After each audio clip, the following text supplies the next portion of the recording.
Welcome, everyone, to today's webinar on investing in rural America. I'll turn it over to Chris McLean, Assistant Administrator for Rural Utility Service Electric Program. Chris? Thank you very much, and good afternoon to everybody. Welcome to another one of our webinars. Thank you for joining us this afternoon and for setting the pace for a new era of rural electrification.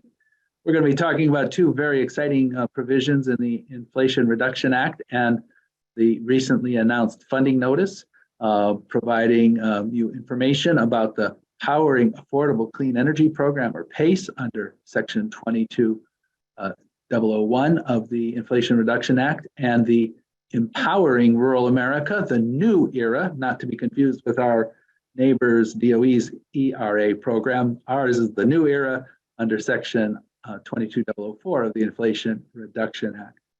And we join you today also having just recently posted our Achievable Reduction tool, the ART, which helps calculate the greenhouse gas reductions. We'll get more into that later as we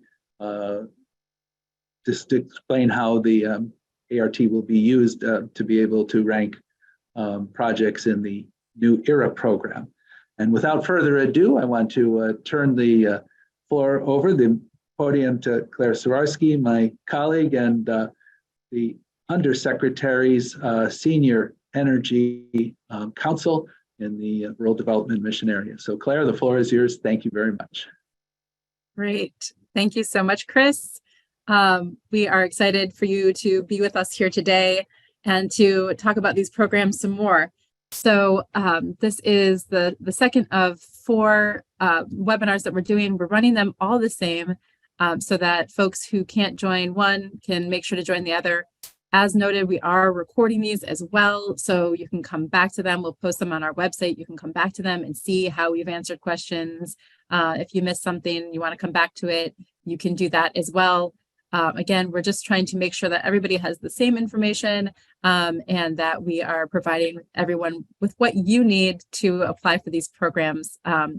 So we'll do, basically we'll run the first 30 minutes. I'm going to go through our presentation and talk about the programs again, give the overview of the two new programs that we have announced, and then we'll have an hour for Q&A. So we'll go till 4 p.m. and do Q&A until 4 p.m. Eastern time until then. And I know there's already some questions up. We've gotten questions in. It's great. We're really excited to dig into the details with you all here. And so saw the question about PPA. We'll get into that.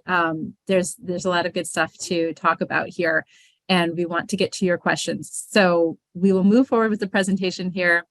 As Chris said, we've got these two great new programs, Powering Affordable Clean Energy and the New ERA program, both provisions in the Inflation Reduction Act, giving us this amazing opportunity to be super, allow everybody in rural America to be super ambitious and kind of take advantage of all of the amazing innovations, many of them American innovations over the last couple of decades in clean energy, and to be able to adopt those in a super, super affordable way.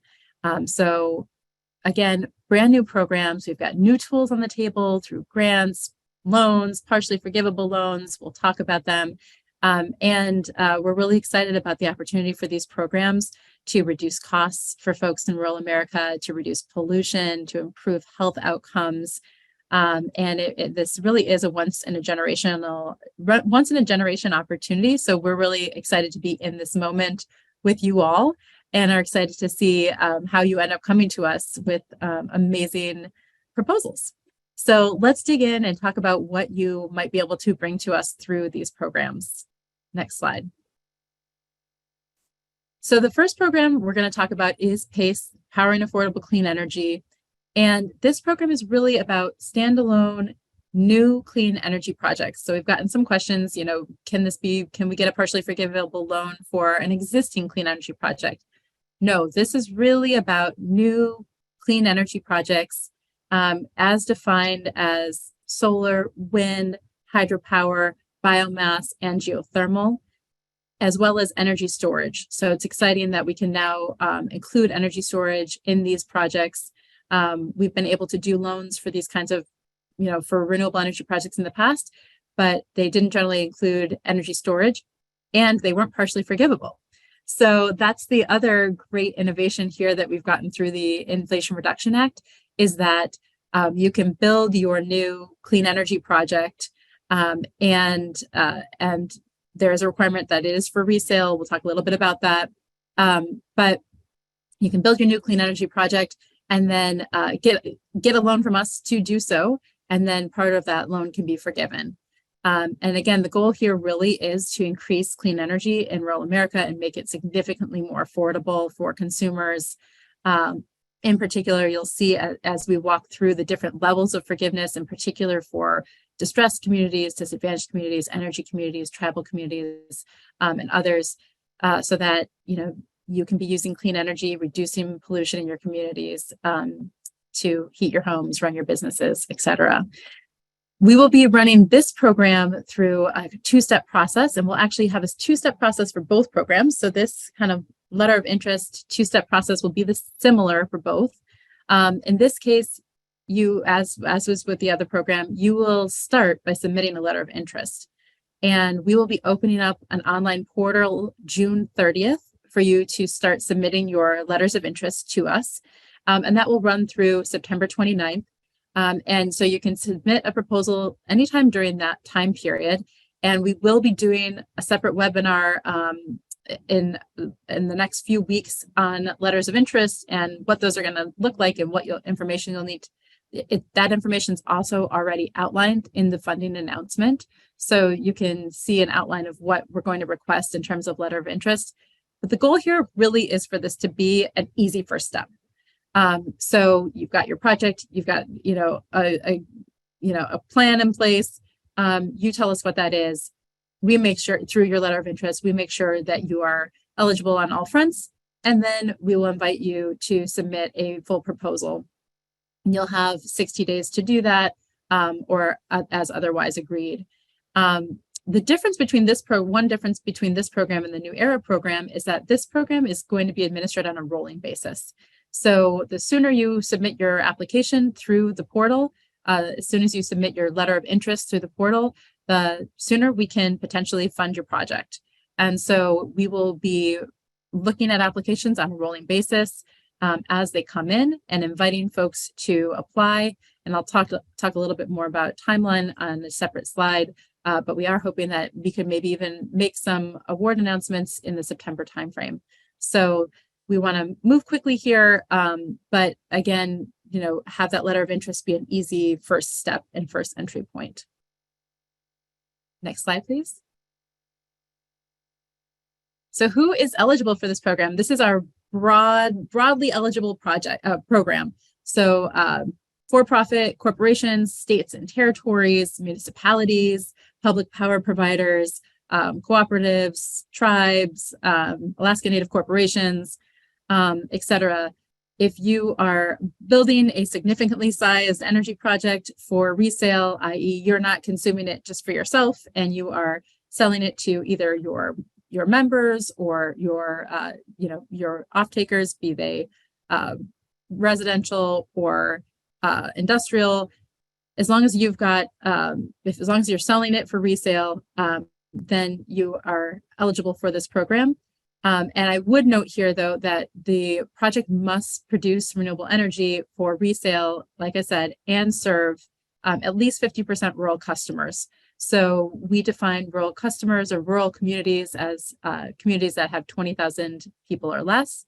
And you can see in the funding announcement, there's a couple of different ways that you can calculate that, getting to that 50%. But we do want to make sure that this program benefits rural communities. And so we've got that 50% requirement in there. We also have a requirement to do community benefit plans as part of this program. Again, we want to make sure that rural communities are benefiting from these programs and that the developer or whoever is putting together the project is really working with the communities that they're going to impact, and making sure that these projects are for the benefit of everyone. Again, eligible activities, new clean energy projects, new renewable power generation from wind, solar, geothermal, hydropower, or biomass. And it has to be for electricity production. So we've had a couple questions about like, could we just generate biofuels or things like that? These have to be projects that are generating electricity for sale. And again, can include renewable energy storage as well. So now for the forgiveness part, this is really exciting. We're super excited that we can provide for partially forgivable loans here. And we have created three categories here. We expect to be able to submit at least a minimum of 300 million. It's a $1 billion program, at least 300 million to each of these groups, so we can make sure that you don't have one single group really dominating the program. But basically you have category 1, up to 20% total loan forgiveness for any applicant that applies really.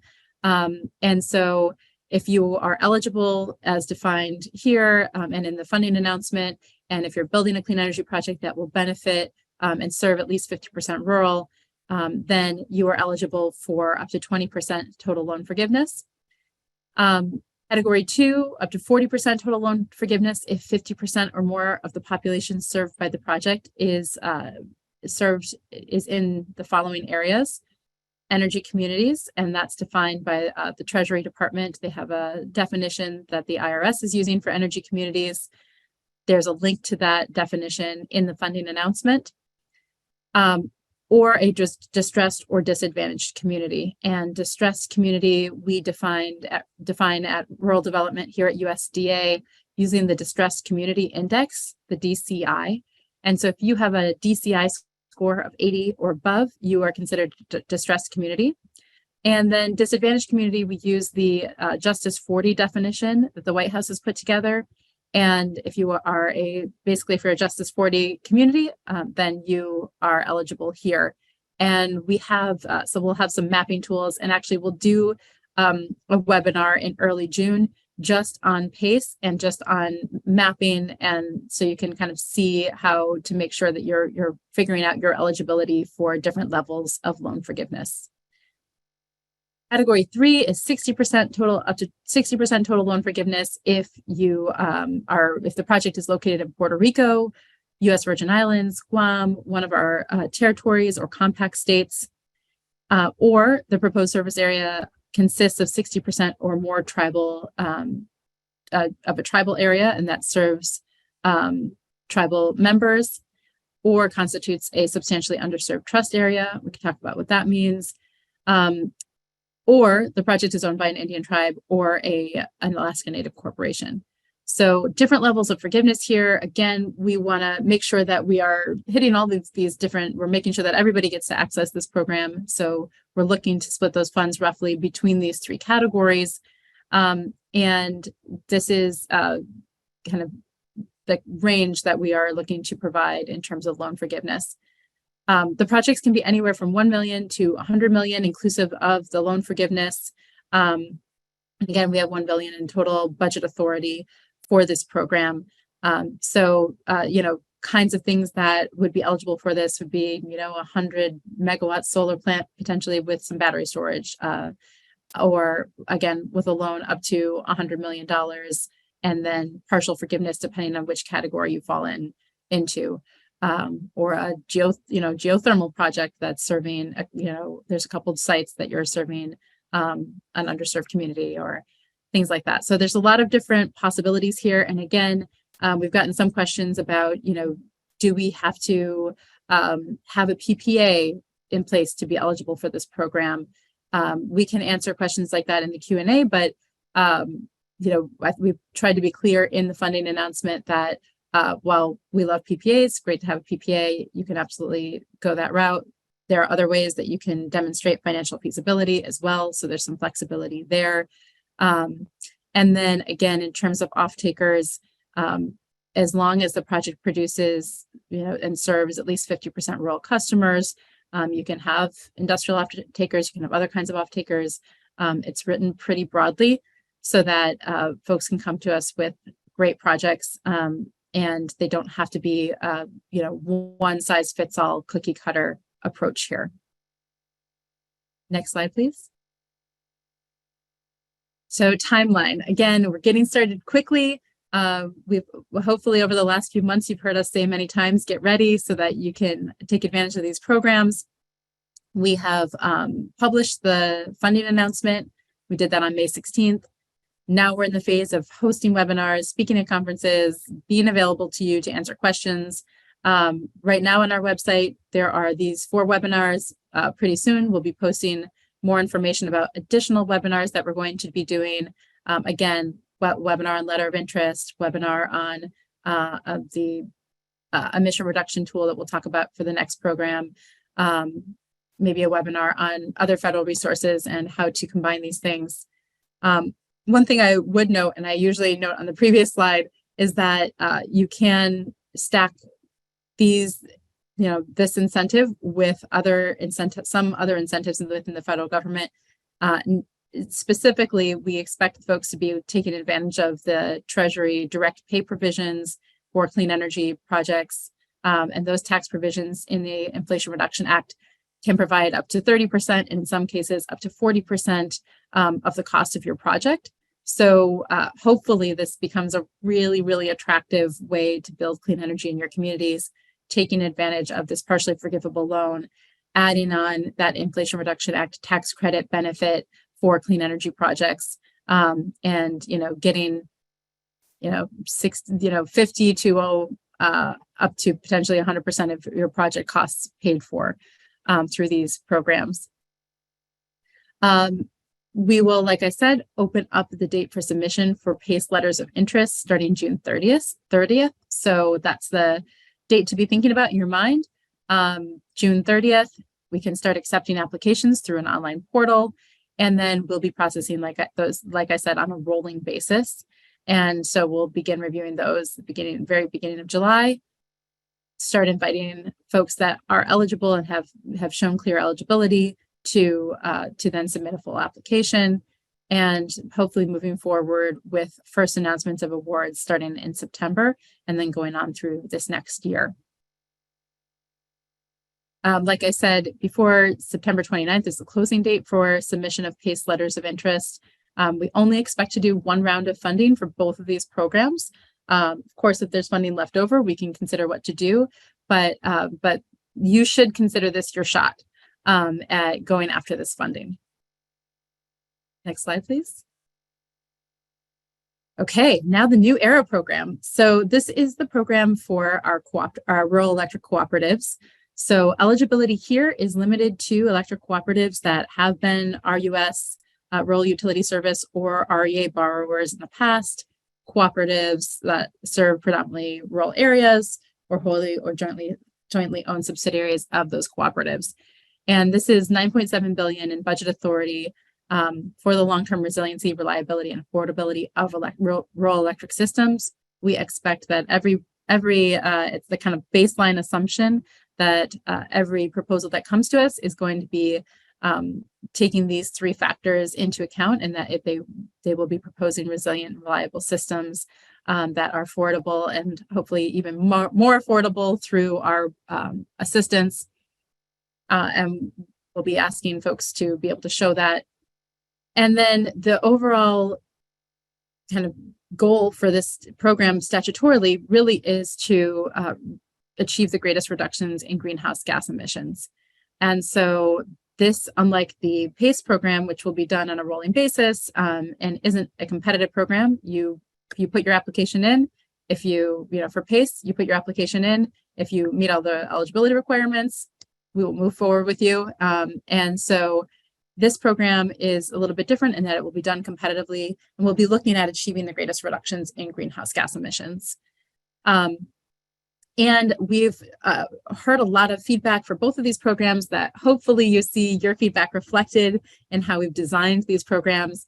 And I think the number one kind of feedback we got really for both programs was flexibility, and the need to create a lot of flexibility for folks that want to engage here, given that there's a lot of different ways to achieve the desired outcome of more renewable energy or greatest reduction in greenhouse gas emissions, and that folks are in different places financially, et cetera. So a lot of flexibility built in here.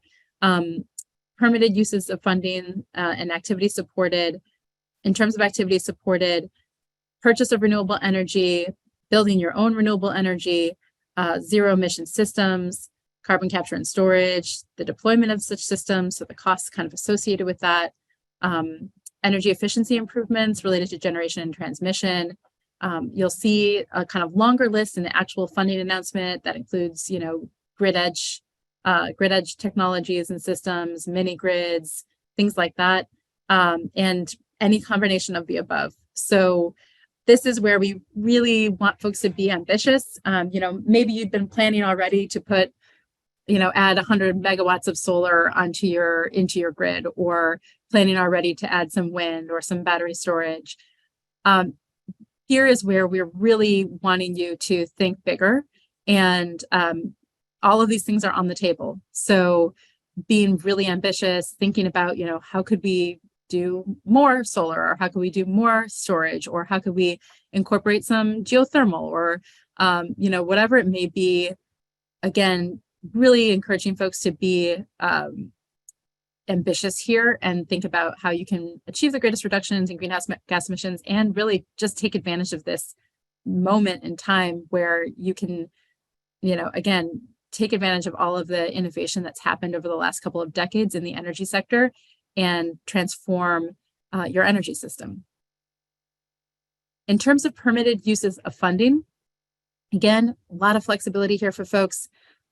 We can provide grants up to 25% of the total project cost.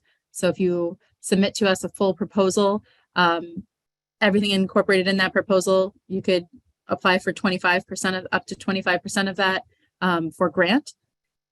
We can also provide you loans through this program. So loans fixed at 2% or treasury rates, and as low as 0% for distressed, disadvantaged, or energy communities, and is also as low as 0% if you're replacing a stranded asset. And then we can also do refinancing here. So we can refinance the debt of a stranded asset at as low as 0%. And then as long as you also then reinvest those savings into any of these eligible activities that are supported by the program. So really great opportunities here to completely change the financial calculus, hopefully, for our rural electric cooperatives, and take advantage of these different new tools on the table. You could apply for grant only, you could apply for loans only, you could apply for refinancing. Again, then you would need to, if you're doing refinancing, need to reinvest into eligible activities. But you can do any combination of these things as well, apply for some grant, some loan, also do the refinancing. So a lot of different permutations here. And again, our goal is to meet your needs and make sure that you are being able to ask for what you need in order to achieve the greatest reduction in greenhouse gas emissions and ensure resiliency, reliability, and affordability. Next slide, please.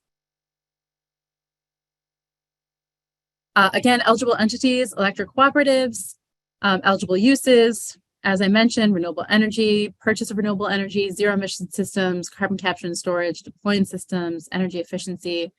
There's, again, that further list on the funding announcement. The funding announcements are long and kind of legalistic, but hopefully you've had a chance to take a look and dig into some of those details. Similar to PACE, it will also be a two-step process. So first, that letter of interest, hopefully a low bar for everybody to enter. This will be a little bit different, and I'll talk about it on the next slide in terms of this being a competitive program. But the competition really is at this letter of interest stage. So you will submit a letter of interest to us. And again, the kind of information that we'll be asking for in that letter of interest is in the funding announcement. We'll make that even clearer through some letter of interest guides that we'll post online in the coming weeks. And we'll also be doing some webinars that can walk you through that, or a webinar for each program to walk you through that. And then for those high scoring applications, we will invite you to submit a full proposal, again, within 60 days or as otherwise agreed. The timelines for these things are ambitious, and we understand that, and we want to be your partner and work together to be able to advance everything quickly, recognizing that time is of the essence in order to get everything lined up in time to be able to finish and complete all of these transformations by September 30th, 2031, which is the last date that we can disperse funding. Let's see. I would note here as well that we've in the funding announcement, it's clear that we do reserve the right to negotiate a final package of assistance. So you may come to us with a proposal, and we may come back to you with a slightly different proposal. So want to make sure that that's clear from the get-go. And then in terms of allowable funding, talk through this, but again, loans to finance the cost of new clean energy projects at the Treasury rate or as low as 2%. Grant funding up to 25% of the total project cost, refinancing of stranded assets at as low as 0% interest rates, and then plowing that back into, allowing you to then use that to plow back into clean energy projects and other eligible activities. And then loans at interest rates as low as 0% for disadvantaged communities, energy communities, distressed communities, and if you're replacing a stranded asset. So next slide, please. Okay, scoring. So we've got things that we can fund and different ways that we can fund it: grants, loans, refinancing. That is separate from how we'll actually just score the LOIs, the letters of interest, when they come in. And so the primary way we will score these is based on your greenhouse gas reductions. That is what's in the statute. But we thought a lot about this. We wanted to make sure that there's on-ramps for everybody in terms of making sure you can get some points on the board to be able to engage in the program. And we also wanted this to reflect the fact that there are a lot of different ways of measuring greenhouse gas emissions. And if you are in a place where you've got really high growth, we wanted to not penalize you for that. And make sure that we're incorporating things like avoided emissions, reductions in carbon intensity that can account for the fact that there are lots of places that are growing significantly, and we don't want you to be penalized for that. So for different metrics that we will be looking at, avoided tons of carbon dioxide or greenhouse gas emissions, we will look, the first one is emissions reduced up to 30 points. The second is avoided emissions. The third is increase in renewable or zero emission systems in the energy mix. And then the fourth is reducing carbon intensity of the energy mix. And these are all going to be scored on an owned or purchased basis. And there's been a lot of questions about how we're going to measure this, et cetera. So we have put together this achievable reduction tool to calculate greenhouse gas reductions. So we had a lot of conversations with other agencies about measuring greenhouse gas emissions and how we might do that. At the end of the day, we did not want you to have to learn a whole new model to be able to make an estimate of what your greenhouse gas emissions are likely going to be.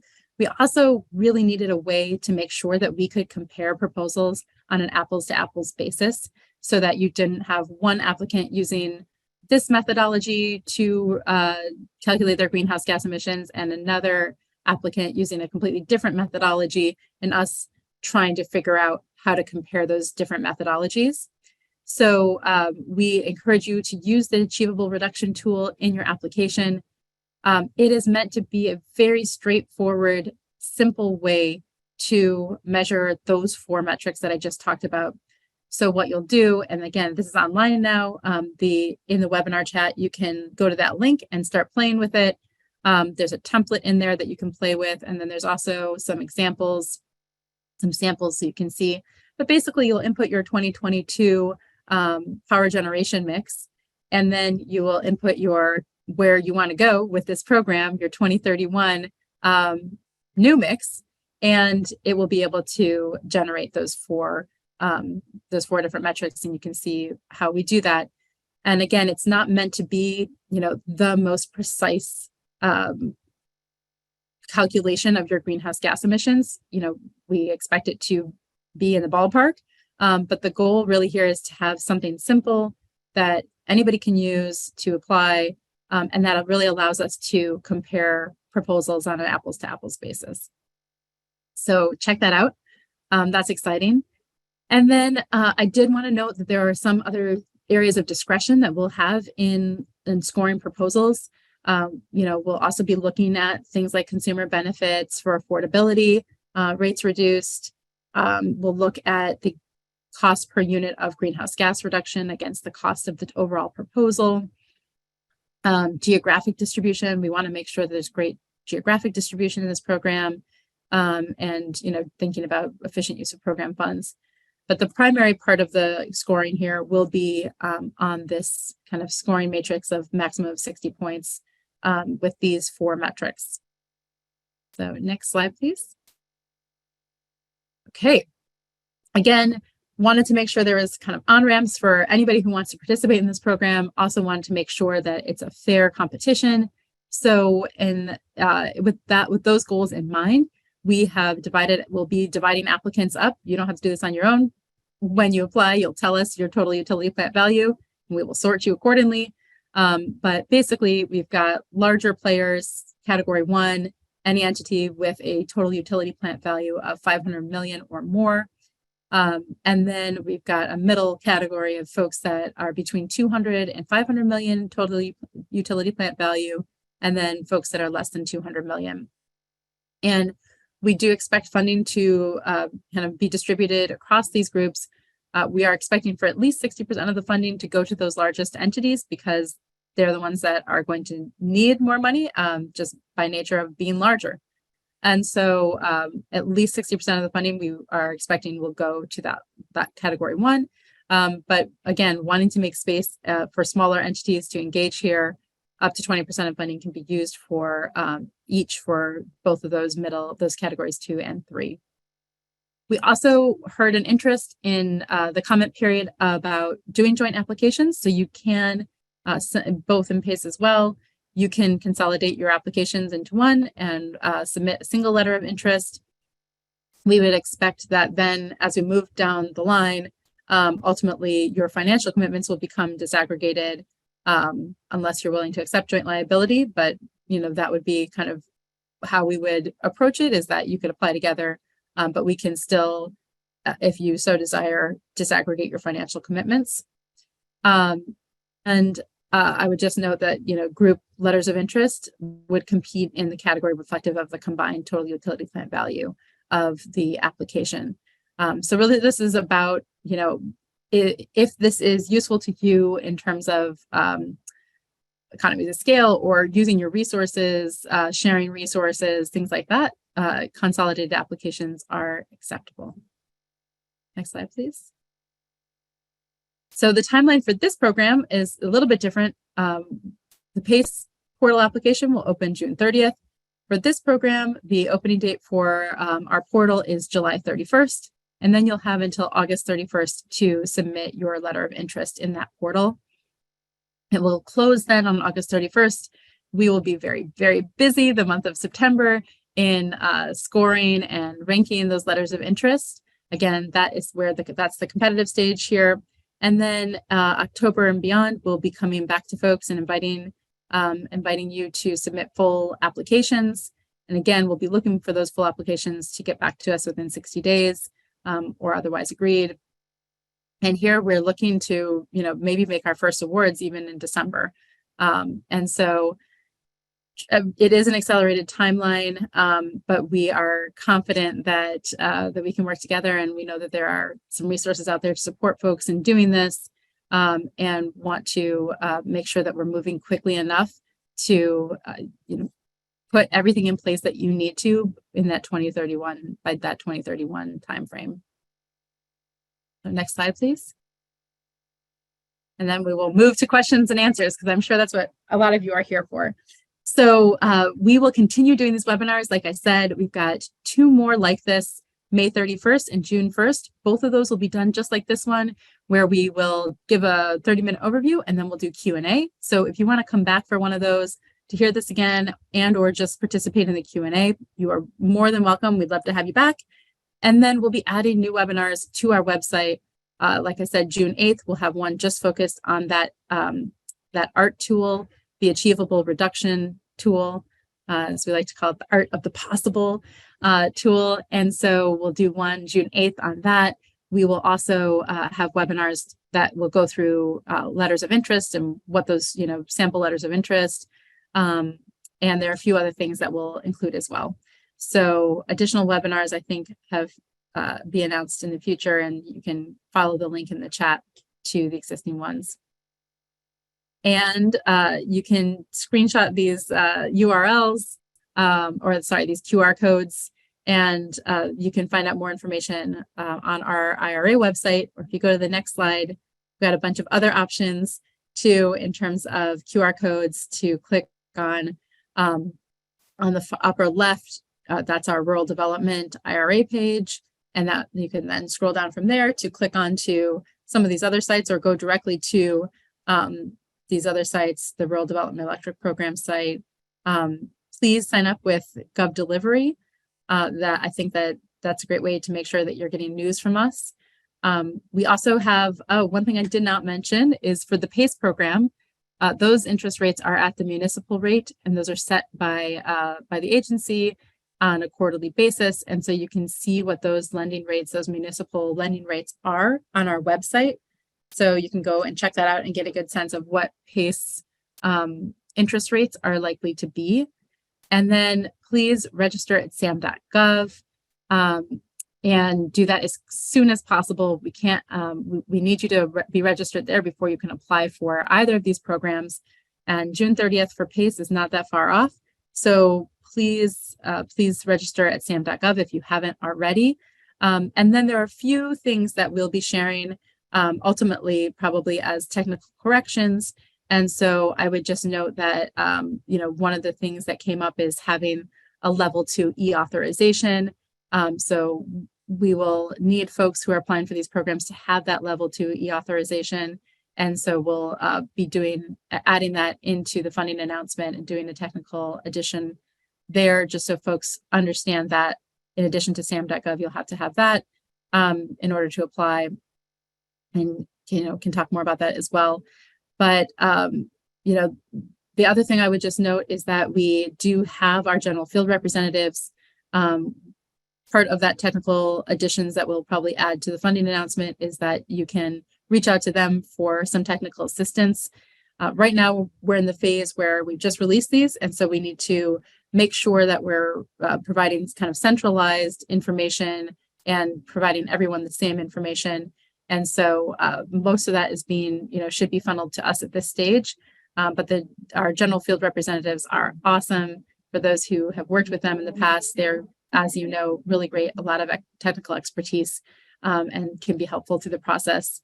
And we'll just make that clear once that those technical additions to the funding announcement come out. I think we just have the last slide, which is a thank you. Oh, contact. Okay, I already talked a little bit about the general field representative. So here you can figure out who your general field representative is if you don't know already. And then we will be doing regularly updated, like I said, we've got kind of right now a centralized process for taking in new questions that come in and then making sure we're putting out a regularly updated question and answer on our website. So you can see and, go there whenever makes sense for you, save this link on your desktop or someplace so that you can easily visit and see when we've posted new questions and answers so that, again, everybody has the same information. Okay, I think now is the thank you slide. There we go. Thank you guys for, listening about these new programs. Hopefully you're excited about them. And I'm sure a lot of you are even more excited about the Q&A. So I'm going to invite Chris back on screen. And then we also have other experts from our team, Ken Solano, I think Joe Baden. We've got a bunch of other folks on the team that are experts in these areas. And so when they want, we'll invite them and sometimes call them out to answer a question as well. And we've got some great questions in the Q&A section of Zoom here. So Why don't we start with Russ Watson's question? Can a cooperative that plans to use a PPA with a developer for renewable project use ERA funding? So yes, the purchase of renewable power, again, presumably through a PPA, is an eligible purpose for the New ERA program. Then you want me to read the next one? Yeah, Chris, if you maybe we want, can go just, ahead. let's just go back and forth. All right. So John LaValle has asked, the New ERA prioritizes clean energy production, but you had mentioned that improved energy efficiency of transmission and distribution infrastructure may also apply. What would that look like, and what kind of projects might fall under this category? So I'll get started, and then Chris and others should feel free to jump in.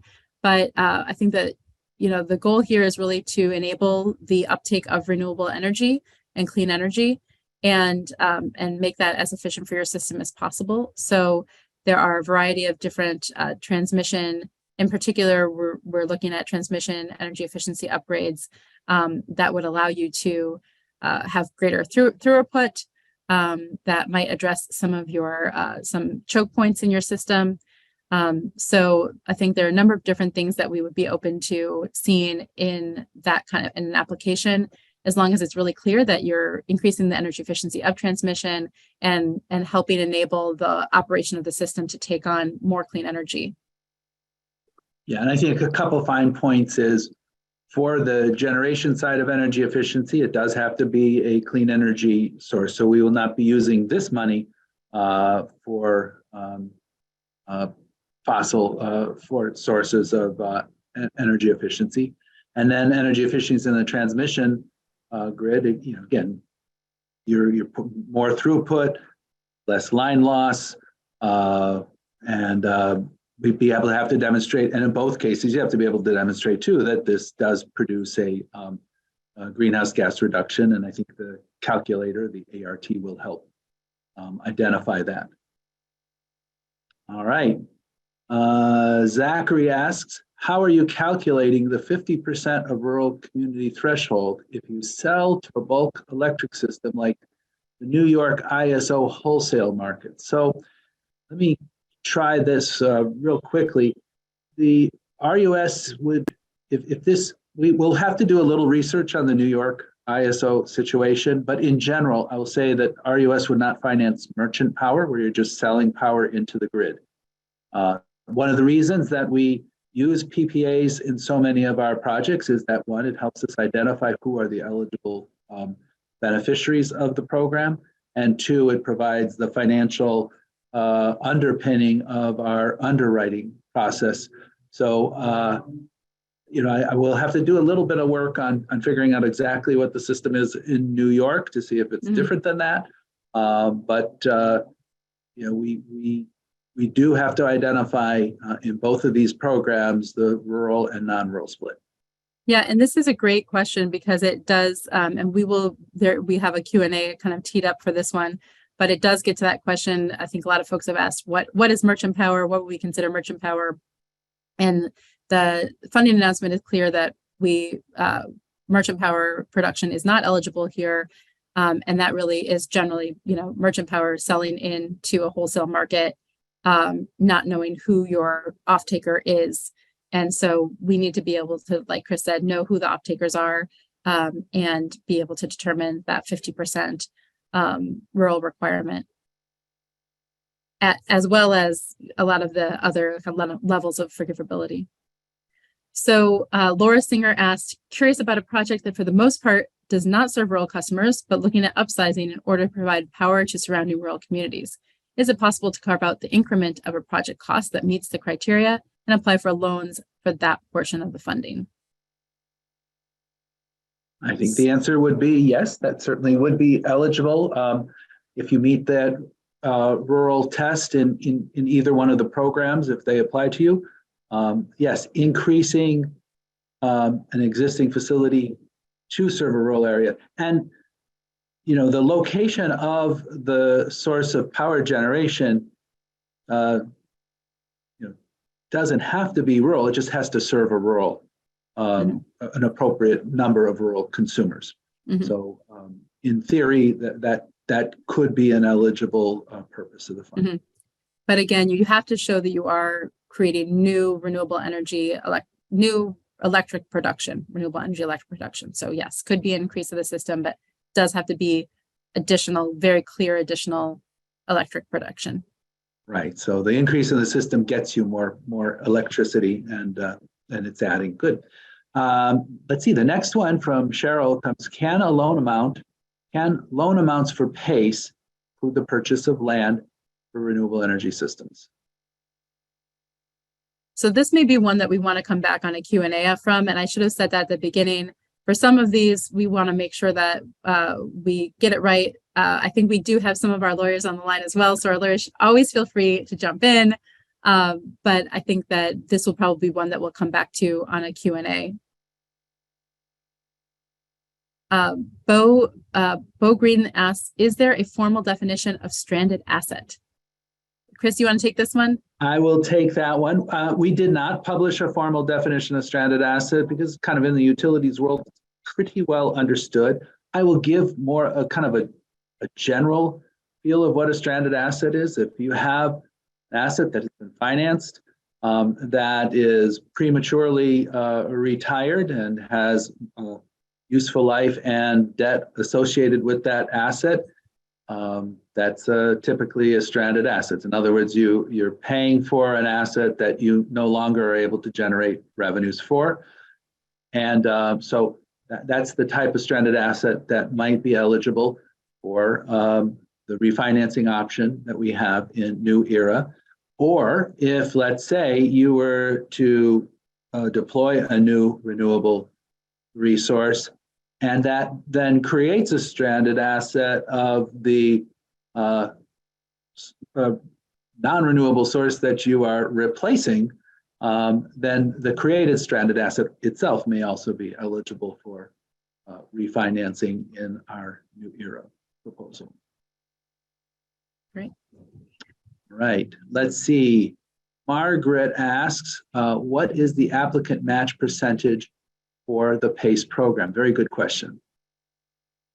So we don't have it's not an in-kind match kind of situation as you may have in some other federal programs, like the Department of Energy and ERA rural program has a match requirement. What we require is 25% equity coming from the applicant.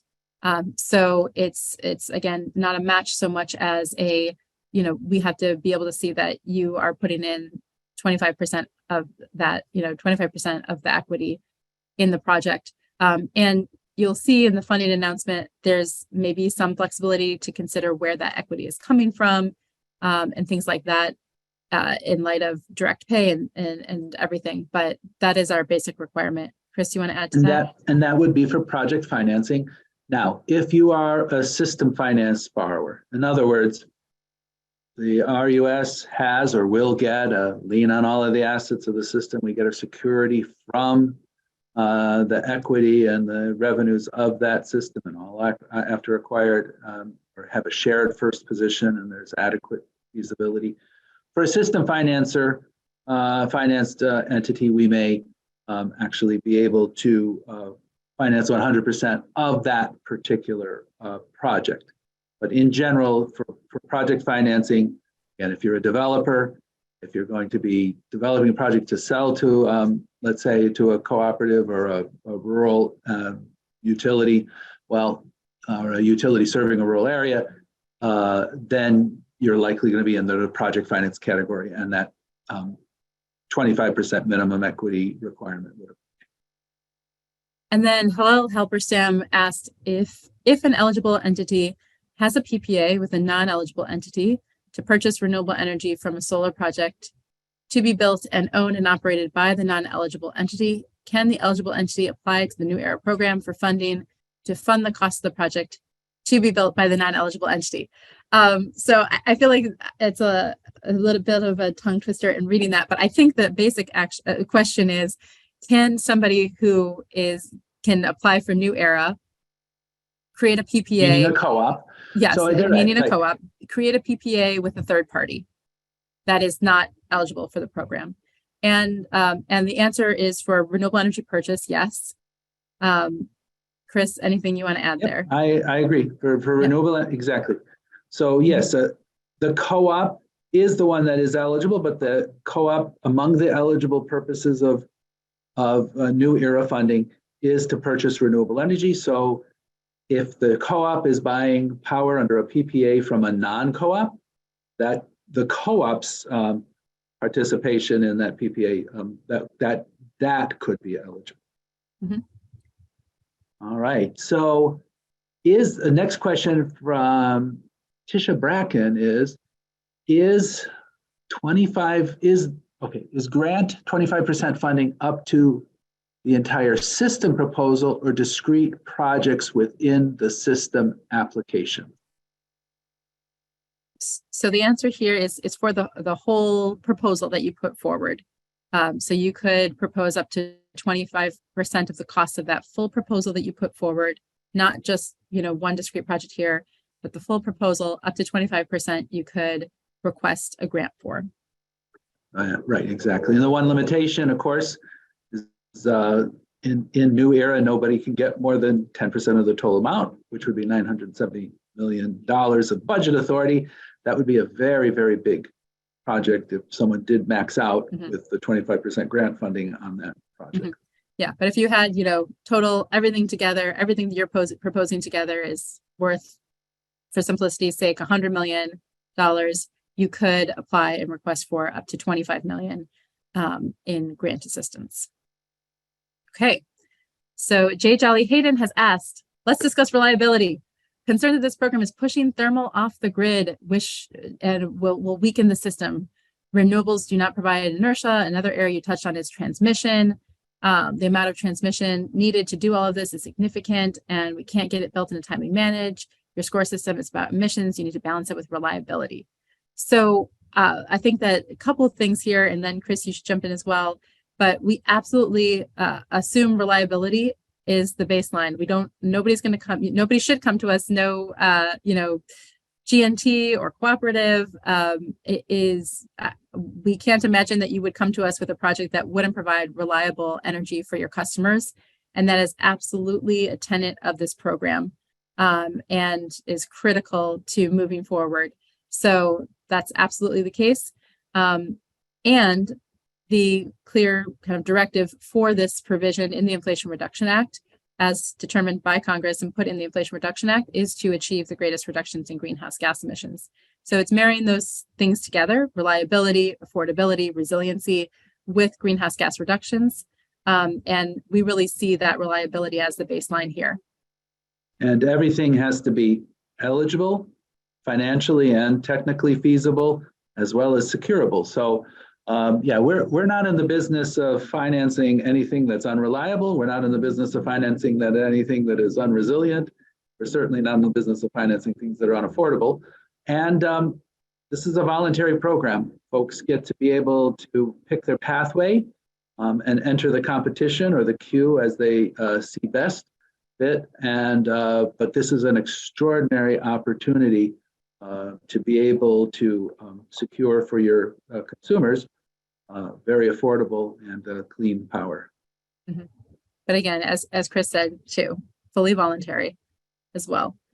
Right. Go ahead. I mean, it's the same thing about the transmission. We do have incentives here for transmission. Transmission investments that would radiate out of the clean energy project would be eligible for part of your project cost.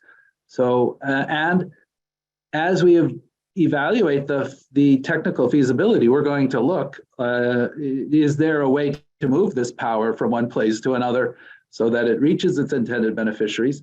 And so if you were to build, let's say, a renewable facility that is power to nowhere, well, that's probably not going to do very well when it comes to the technical feasibility or, frankly, the greenhouse gas reduction ability, because you wouldn't be able to move the power to where it needs to be.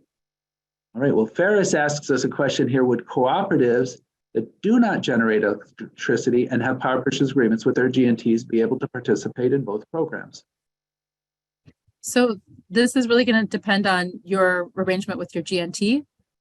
Some cooperatives have a small percentage of generation that they're allowed to generate, 5%, things like that. And then maybe you're looking to produce that 5% with renewable energy and If that's the only thing you're doing, is kind of building a standalone renewable energy project, PACE might be the right place for you to apply for that straightforward kind of single standalone generation project. Exactly. And of course, just let me give a little commercial for the rest of our US electric program. We have a very good loan program for all types of electric utilities serving, generation, distribution, transmission. We have also a fabulous energy efficiency program that is really well suited for distribution entities, where we will offer 0% interest to relend to consumers for energy efficiency projects. But we definitely drafted this funding notice to provide opportunities for smaller distribution entities and entities that have some margin of self-generation, or they could actually work with their G&Ts to be able to make arrangements to and to be able to also pool their resources in joint LOIs to either get a good place in the queue or to score good on the get a higher score on the greenhouse gas reduction. And then this next question, Jeff, I didn't see a question in here, but I think later on, 2 questions down, you've got, are you saying that any project, including what is classified by the state as behind the meter, would be utility scale under the statute, provided it is over 1 million? So we're just, the program is open to projects that are anywhere from 1 million to 100 million. So I think your previous question, statement was that 1 million is nowhere big enough. But for PACE, you can apply for partially forgivable loan up to $100 million for your clean energy project. Yeah, but for PACE, it is for sale or resale. So like if you're a developer, you're going to sell it under a power purchase agreement. If you're a utility, you're going to be able to sell it to your customers. The behind the meter issue comes up perhaps in New ERA, is that in general, among the zero emission systems could be controlling behind the utility controlled behind the meter investments to be able to reduce consumption. But this is one where you have to be, we have to be very careful to make sure that it is eligible purpose. So we'll probably need a little more details to be able to figure out precisely what you're doing. Because in general, what we're trying to finance are in front of the meter, but there are in front of the meter demand side management tools that could qualify as a zero emission system. Okay, let's see. I'll read the next one. Are annual tons reduced a percentage? How would a small co-op compete against a big co-op if it's just annual tons and not a percentage of their portfolio? Well, that's an excellent question. And we actually have Joe Baden on the line. But Claire, if you want to maybe take the first shot at that, and we'll maybe ask Joe to tell how this kind of contribution could score. Yeah, so I'll kick it to Joe in a second. But the first part of the answer is to the question of how could a small co-op compete against a big co-op in terms of greenhouse gas reductions. This is the very reason why we broke folks into the 3 categories based on total utility plant value. And again, thought about a lot of different ways about breaking folks up, and landed on total utility plant as something that everybody knows the answer to, and is generally publicly available information. But again, the idea is that for smaller co-ops that are 200 million TUP or lower, total utility plant or lower, you are in category 3, and then you've got those 2 other categories, so that you're competing amongst peers in terms of your greenhouse gas reductions or avoided emissions or new renewables, et cetera. Joe, do you want to jump in there and answer anything else? Yeah, thank you, Claire. Yeah, as Claire said, there's going to be 3 categories based on size. And then within each category, we are going to look at the mass tonnage of reductions and avoidance, as well as percentages. And these are percentages impacts on each system before and after your IRA project portfolio proposals. So there'll be a snapshot before these projects, a snapshot after all of them are deployed and operating. And we'll be looking, as I said, mass numbers as well as percentage numbers and impacts on your system. Because if we just went with projects alone, obviously larger projects would score higher than smaller projects, but we want to look at how these projects are integrated in your system and the total net impact on the system. I think that answers that. Yes, and peers will compete against peers. And Joe, while we have you on the line, I'm going to take some liberty and throw you Tim O'Brien's question here, because we divide those three categories by total utility plant. And I think Tim's question is the total utility plant value gross or net of depreciation? That would be gross. Net would be net utility plant. So go. This is what's called the TUP, not the NUP. Thank you, Joe.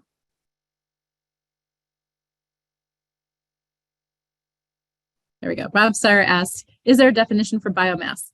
Yes. So for the PACE program, it's those five, by statute, it's those 5 types of renewable energy: solar, wind, hydropower, biomass, geothermal. There is a definition for biomass that links back to this, to the referenced law. And so we can do a formal Q&A on that.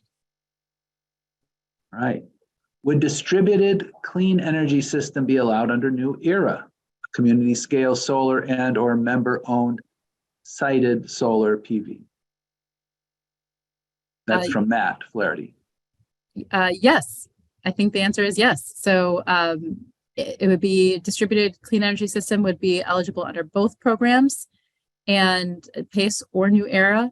And yeah, I don't know if we need to add anything else. Oh, that looks good.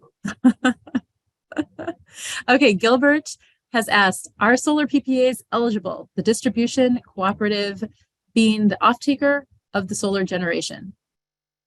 Yes, yes for New ERA. Absolutely for New ERA, because the cooperative would be the eligible applicant. Yeah, and again, for PACE, you need to be, you can't just be purchasing power from somebody. You have to be creating new power generation, new renewable power generation for PACE.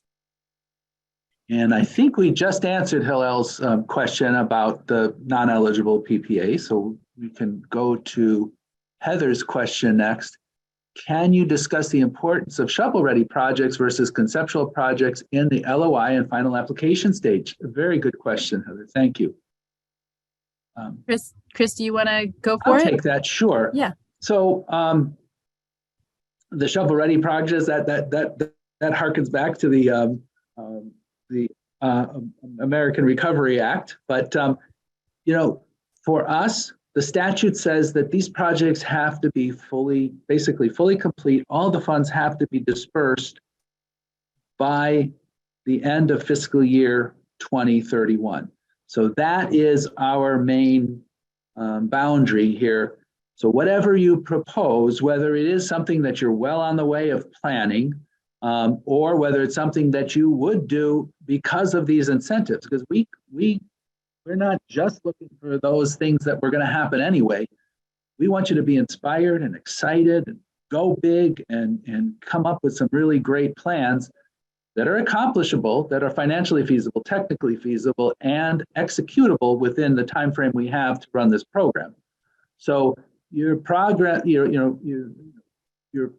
proposals can be conceptual, but they have to be solid enough so that we can determine that they can be completed in sufficient time, and you have the financial backing to get it done, and you can repay the loan portions of this program. So the LOI is meant to be a relatively easy first step so that you can describe what you want to do. We want to hear from you, by the way, of, wow, this is such a great opportunity.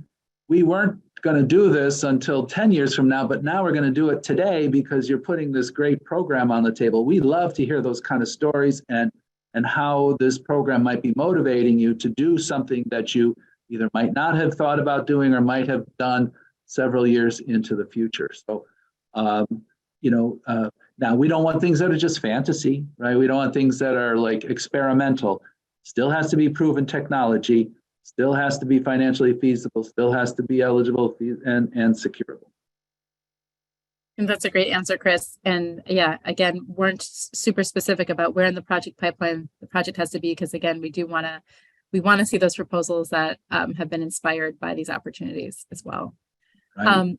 Zachary Hutchins asked, do you know if renewable energy certificates, and Ken Solano might call you out to answer this, or it might be one that we want to do a Q&A on or get back to if it's too specific, but do you know if renewable energy certificates, such as awarded by New York's NYSERDA, qualify as sufficient financial guarantee for program eligibility? I would guess we'll need more detail on the specific program, but Ken, did you want to add anything there? Yeah, I think I'd have to get more details on that. I don't want to mislead them. Yeah.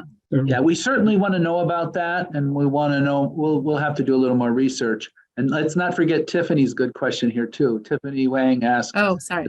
Yeah, the Is question the- about that, I want to. Yeah. Is the piece- Can I answer that one?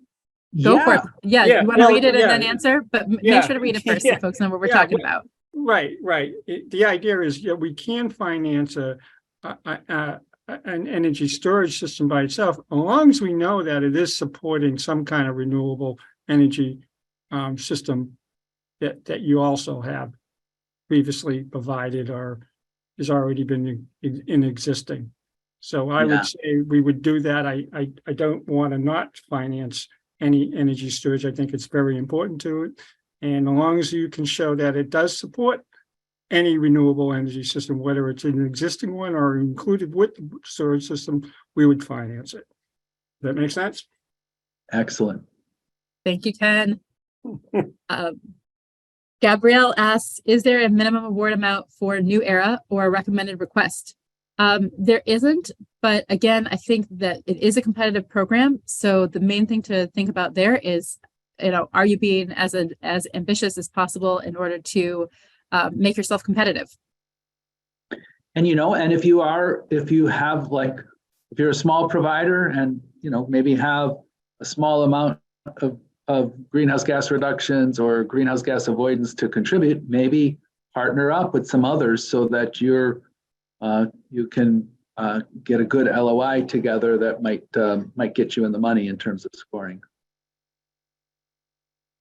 All right, how will projects that may not themselves reduce emissions, but unlock the ability to reduce total emissions as generation mix shifts towards clean energy be scored? For example, the distribution system upgrades that allow for truck and bus electrification or transmission only projects that allow for more renewable energy use. Chris, do you want me to take a first cut? Please do, because there's questions within this question. So there's a lot of little angles here. Yeah, there's questions within the question, but I think the basic premise here is that what we put together in the ART, the Achievable Reduction Tool, is a really kind of very straightforward way of being able to measure greenhouse gas emission reductions and avoided emissions and those other kind of elements. What we would request is that if there are things in there, and what we put in the funding announcement as well, if you feel like it doesn't fully reflect the greenhouse gas emission reductions that you're achieving, there will be a place where you can input that information and provide us that information and say, in addition, we think that we're going to achieve, X, Y, Z emission reductions through these kinds of system transformation upgrades. So if you don't feel like it fully reflects your ambition that you're putting forward, there'll be a place where you can give us that information as well, and would invite Joe or Chris to add to that. And let me just add that, though the statute is very clear that what we're looking for is the greatest reduction in greenhouse gas reductions for the system, for the electric system. So as much as we love beneficial electrification and charging stations for trucks and buses and automobiles, and in fact finance that in our core program as well as financing it in the Rural Energy Savings Program, here we are having to count what are the reductions of the greenhouse gas emissions from that system that is the applicant. So we're not going to be able to count what happens like by electrifying the transportation segment. But to the extent you can quantify greenhouse gas reductions in those shifts, we can. Maybe I could turn to Mr. Solano to talk about how we would look at transmission that would unlock pathways for renewable power. Under PACE, you can only finance renewable or energy storages and the transmission or distribution systems that are required to export that power and deliver it to your off-takers. But under New Era, not only can you finance those types of systems, but we also are providing financing for transmission system improvements, which would allow you to reduce the losses in your lines, or also allow you to move or remove congestion that would allow renewables to flow through the system. So those type of projects are eligible under New Era. Okay, great. Chris, I can't remember who read the last one, but I'm happy to go. I did. Maybe Okay, it's your I'll turn. read from John. For a consolidated application, although I just want to make sure we didn't miss any. I feel like there was one in there, but anyway, Tasha, you can let us know if we missed anything. John asks for a consolidated application that could later lead to disaggregation and perhaps use of individual project companies. Do the project, I think maybe you're saying companies also need to be SAM registered at the LOI stage. Hopefully a parent level registration will suffice. Chris? All right, this is a tricky question. Let me start with just really broad general advice to the entire listening audience here. If you're even thinking about applying or being part of this program or any of the programs that the federal government is on the table right now, the Department of Energy, EPA, Department of Interior, any of those, get yourself a SAM registration. You may not need the SAM registration if you are a partner in a consolidated LOI right away, but once we disaggregate them and break it apart, you're gonna need a SAM registration. So you might as well get it done right now. So we will work with you, and we do know that the SAM registration at times gets congested and kind of bogged down a little bit. But we will definitely need, at the end of the day, we're going to need everybody to be registered in SAM. And Right. then, This is Joe. Also for project loans, we will be lending at the project company level, not the upper holding company where the assets are to be secured. that's right. We have to lend where the assets are. The other thing too is on these again the LOIs there, and you do a consolidated LOI. The group's going to have to pick someone to be the lead, right? So there'll have to be one applicant that is the lead, and that applicant will essentially be the one putting in the application, which then could be disaggregated if you get invited to put in the LOI and then would be disaggregated if you're invited to go to the application stage. All right, I think it's my turn with another Tisha Bracken question. For the required contracts and agreements, the rule states on some they must be approved and others that no funds will be obligated. What is the definition of obligated? Excluded from funding or not funded to approve or executed? Again, very excellent question, Tisha, and I am going to toss that over to Joe or Ken, because funds are obligated when we set them aside for use in these projects, and then they're released or dispersed when the applicant is able to draw from those funds. Yeah, we receive committee approval from us, and a commitment letter will be sent to the applicant that specifies the amount, the terms of the loans, and certain conditions on the release of funds. When that commitment letter is signed and returned to us, that's when those funds are obligated and set aside. Right. And then loan contracts have to be approved and developed, and conditions have to be met later on to allow those funds to be released. And I think this is a good, really, Tisha, that's a really good question, because it's kind of in relationship to that earlier question about whether we can still be kind of conceptual in your applications. We do want to inspire you to do something new. So we realize you're not going to have every contract lined up. You're not going to have all of your agreements in place, but they have to be in place in time to get the project completed. So at the LOI stage, you won't necessarily have to have everything ready to go. The next step, if you get invited to apply, then we'll start attaching additional details of what we need to see to be able to determine the final feasibility. And then if you get funded, we may say, before funds can be released, X, Y, and Z needs to happen. So we're very realistic, and again, we want people to do things that they hadn't thought about doing until they saw this incredible funding opportunity available. Great. Daniel Lee asked, my apologies if this question was answered. Are merchant sites eligible for PACE, or does there have to be a PPA in place? So that the first part is very straightforward. It cannot be a merchant. Merchant projects are not eligible here under PACE. In terms of having to have a PPA, PPAs are great, and we would love for there to be a PPA in place. That's the simplest, most straightforward way to show financial feasibility. But we did create some space in there. There are other kinds of forms of agreements that we recognize can exist that are financially feasible. Some community solar projects, some other kinds of projects don't necessarily have a traditional PPA. So you don't necessarily need a traditional PPA. You have to show that your project is financially feasible. But merchant projects would not be allowed under PACE. And then Jay Jolly Hayden has asked again, I have, let's see, mothballed less than 10 years, an old biomass plant that was out of money. Can we use these funds to start it back up? And is there a PTC type mechanism to help get the project to pencil out? So Okay. go ahead.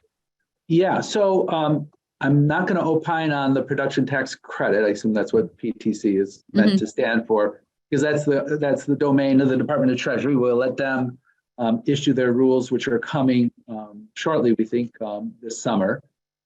But I'm going to generalize your question. So yeah, if you have a renewable project that is not operational, it's been mothballed, or it's needs, something went wrong, you can come to PACE and say, okay, this is a biomass, or this is a solar or wind project, and we need financing to get it up and running again. So it would be basically re-upping it. So I think that could be a potentially eligible type of project, as long as it's, again, otherwise meets the other requirements of the program. Oh, here's another good question. Do small modular nuclear projects fall under zero emission systems? You want me to take that? Yes. Awesome. We would really welcome small modular nuclear projects that are commercially viable. And here, timeline is going to be the main thing. So we absolutely welcome nuclear in this program. It is we consider it a zero emission system. I think that was the clear intent from Congress. Here, though, we do need you to be able to propose a realistic timeline and how you're going to get there to have everything in place and up and running by end of September 2031. So if you can show us that, we would really welcome this. And, there are maybe some folks out there that have been, that are in the process, and this could help move those forward. So again, timeline will be of the essence, and you'll have to show us how you can make this possible within the time frame. But we absolutely welcome that. And one point I want to make is every project that we're going to approve under these two new programs do have to go through environmental review. You have to build that into your execution strategy. Some projects are going to require an environmental impact statement, which you have to build that into your build out strategy. And then some might be relatively easy to do. I'm not going to opine on where modular nuclear projects fall, but you do have to take that into account. Another thing to remind everybody of while I'm mentioning environmental reviews, there are two absolute critical things here that you're going to be proposing a new project. The construction of that project cannot commence until after you have received the environmental approval from the agency. And even if you might have gotten to receive the environmental approval from another agency, you can't assume that that's going to work for us. It has to be cleared with RUS before you can begin construction. The other deadline is the new construction would have to occur after the date of enactment, which was August of last year. Right. Paula has said, thank you for the informational webinars. Glad you're finding this useful. Just for clarification, if a cooperative submits a project with a total cost of 100 million under the new IRA program, the project would receive a 25 million grant funding, and the remaining 75 million would come from loans or other capital from the cooperative. Thank you in advance. So I'm happy to start. So first, it's not necessarily would receive. You request what you're looking for. You could request up to 25 million in this scenario in grant funding. And then, yes, the remaining 75 million would have to come. You'd have to show where you're going to be funding the rest of the project. Could either come from, loans that you're requesting through the program, or could come from, other kinds of financing through other entities. But Chris, anything you want to add there? Yeah, or you could self-finance it. We do offer loan grant combinations, so you could come in for the, let's say, up to the 25% grant and then the 75% loan, and we've put some very attractive terms on the table for that consideration. But if you want to go outside financing or self-financing, you can. And an earlier question about can you get 100% grant? Well, sure, you can get 100% grant as long as you're carrying the 75%, and that you demonstrate to us that you can execute that 75% commitment. That would be non-grant for the total project. And of course, the project scores well in the competition. All right, Brent is asking a question. Site control. Yeah, site control required at the time of submission, say for a solar project. Related question, can you review the timeline for environmental requirements if a solar project can be submitted in which the entity does not have site control yet? Okay, good question, Brent. So as I said, we want to inspire you to do things that you haven't thought about doing already. So we know that you're not going to be sitting around with necessarily site control. We do need to have sufficient information about how you're going to get site control and what plans you have in place to get that site.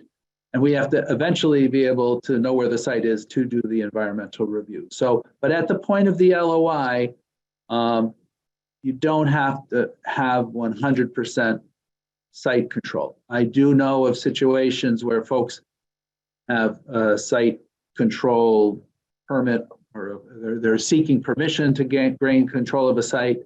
And we know that does take time to walk through the process. But you do have to have a sufficient information provided that you can get site control and that it can be done and the rest of the project fully executed in the time that's allotted for this program. Hillel has asked, are community solar projects with no PPA eligible for the PACE program? So this is what I talked about a little bit before. It depends. There's a lot of different definitions for community solar. So I don't want to say 100% yes here. The main thing is that again, we would welcome PPAs. That's a great way to show that the project is financially feasible. We have created flexibility in the funding announcement for there to be other arrangements other than a PPA. And so again, the main thing is demonstrating to us that your project is financially feasible. And so, again, there's some flexibility in there and that it doesn't have to necessarily be a PPA that you are presenting. Okay, I've got another good question from Brent. And this is a two-parter, and I'm going to throw the second part, Mr. Solano, to you. So hang on a minute here. Are projects that are scheduled for start of construction in the late 2020s eligible at this time, as long as we can get it done by 2031?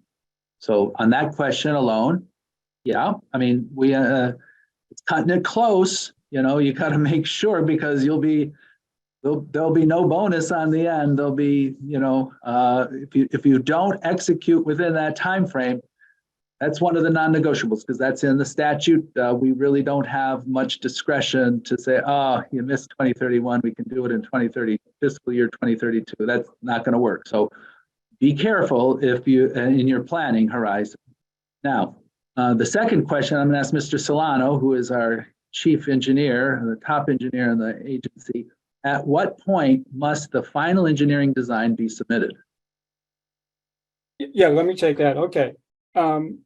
We always like to have the final design, engineering design provided prior to loan application, but under new era or PACE, we understand the fact that you would not have that available. So you would need that final engineering design to be complete prior to starting construction, obviously. So we would, as long as we're comfortable at some point, we may obligate funds, but wait for final engineering design to be sufficiently in place for us to allow us to release funds later on in the system. But I think we would like to have, I'm sorry, let me rephrase that. I think we would want the final engineering design to be done prior to obligation. That would be our goal. But there might be instances where we might obligate funds but not release them until that design is done. Does that make sense? Yeah, I think I think that's a very good way of explaining it. Obviously, we're not going to be advancing money or making any absolute final commitments until we do have that final engineering. But you don't need the final engineering design at the LOI stage. But we need to have a high degree of confidence that you can get it in time. Yes, correct. So we just have a couple minutes left and a lot of questions still. So we will move as quickly as we can here. And maybe for folks that want to stay on, we'll go 5 minutes over, but hard stop at 4:05 p.m. Eastern time. And again, we'll have two more of these sessions over the next, course of the next week. So please tune in again. And if we didn't get to your question, you're welcome to ask it at a next session, and or we will be posting FAQs on a regular basis. Jeremy Fisher asks, can you help us understand performance period and environmental clearance in New Era? I think that performance period, I'm not exactly sure what you're talking about, but again, all of the, for final disbursement, everything needs to be dispersed by the end of September 2031. So no proposal can go beyond that date in terms of having everything up and running. And Chris, you should jump in there. So that means one, we have to run this you get your applications in, run this competition, get through the LOI phase. If you're lucky enough to be in the money, be invited to submit an application, put the application in, get the application approved, get through environmental clearance. And again, the environmental clearance will be whatever complexity is required by the particular project in either New Era or PACE. Some environmental clearances can be really fast. If it's, let's say, you're putting solar panels on an existing building, that's kind of usually maybe an easy Cat X. But if you're going to build a very large facility, that may trigger an environmental impact statement, which can take a year or 2 years, depending on the level of complexity. But the performance period is like everything has to be completed, finished. The project has to be delivered and performing as promised, and then validated by the agency that you delivered what you promised before you get your money. your either your debt forgiveness or your grant, and then in project finance, even the loan portion. And then to that point, though, I think we have heard feedback, and we are working hard to make sure our environmental review process is as efficient as possible, and that we've got great staff and team to be able to undertake those. Marguerite asked a great question that we'll probably have to come back to in terms of storage options, and whether electric vehicles could be considered a storage option. So I think we'll need to get back to you on that. I think we definitely want to be able to put that question to a little further review. But Margarita, thank you. That's a very intriguing concept there. Yes. Okay, so I think these are jumping around a bit, but we'll just take a couple more. Timothy O'Brien asks, our energy portfolio mix is already 90% clean hydro. Do we have a realistic chance for these opportunities given emphasis on reduction of CO2 emissions? So two things here, the PACE program, standalone clean energy projects, there's no greenhouse gas requirement reduction there. And so you would absolutely be competitive for that program as long as you are proposing a new renewable energy project and or related energy storage. For the new ERA program, I think it just depends on what you're planning to do. If you are looking to do some bigger, more than just a kind of standalone renewable energy project, that's more system wide, and you want to be able to access new ERA funding, you should apply. So there's a number of ways that we're going to be looking at different factors, and we don't know who's going to apply and what it's going to look like, but I think we would encourage everybody to apply if you feel like the program would benefit you and you're looking at kind of more system-wide changes that you're looking to make. Yeah, Chris? and also, again, maybe look at partnerships, because maybe getting that extra 10% along the way might combine with somebody else who has 90% to go. But let me share with you the number one most important rule we have across the rural utility service and all of our grant and loan and project awards, especially ones that have great financial benefits, is the number one rule is you can't win if you don't enter. So we never know who's going to show up. These are new products on our shelves. We're going to open those store doors on the 30th and then July 31st for New Era. We'll see what happens. Mm-hmm. Chris makes a great point on partnership as well too. And then, okay, last question. Can ITCs and PTCs count as equity in a project? So you will see in the funding announcement that there's some reference to this. There may be some cases where the agency considers this as an option, but it will be on I would say on a case-by-case basis. Chris, do you want to add anything there? Yep, that's right. We know they're we expect them to be reality. We expect our borrowers to take advantage of them. When we had the investment tax credits or production tax credits pre-IRA, we did take them into account, but this will depend on financial feasibility, and we may need some other form of credit support that may be able to ensure the loan repayment and the arrival of those ITCs and PTCs. Yeah, I could just say in the core program for project financing, ITCs and PTCs are included in the financial forecast, but their reimbursements, we really don't include them in the capital stack. The capital stack has to be established before you get ITCs and PTCs, and they could be reimbursables, but in IRA, again, they may be handled case by case. Thanks, you, Joe. So Claire, can we take David's question? Because I think it's a really good one.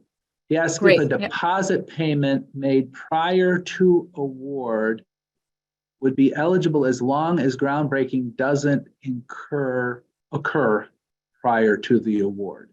Okay.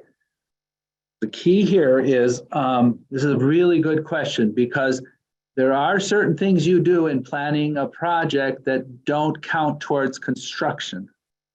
Like engineering doesn't count towards construction, making deposit won't count for construction. Some cases even acquiring equipment and putting it in a warehouse won't count towards construction. But we have to warn everybody, please don't jump the gun. Don't start construction before you have received environmental clearance.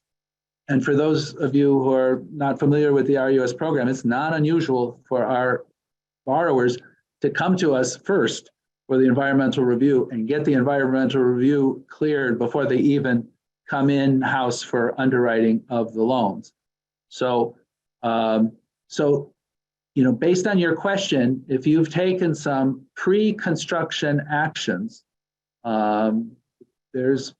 you could still be in the game here as long as you haven't started what qualifies as construction under 7 CFR 1970, which is the Rural Development's 1RD environmental regulation. Thank you, Chris. We are going to stop here. We're over time. Still great questions here. We will be doing Q's and A's. I saw the merchant power question came up again. We've answered that. We'll probably do a Q&A on it as well. And there's a number of other great questions here.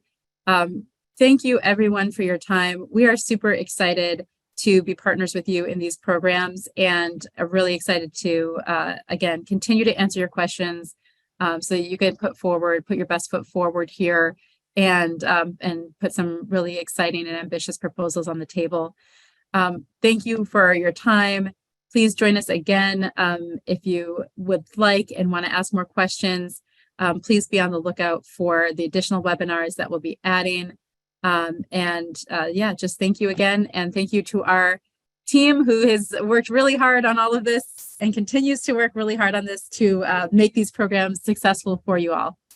And thank you, Claire, for another wonderful presentation. Thank you, everybody. Have a good night. Have a good night.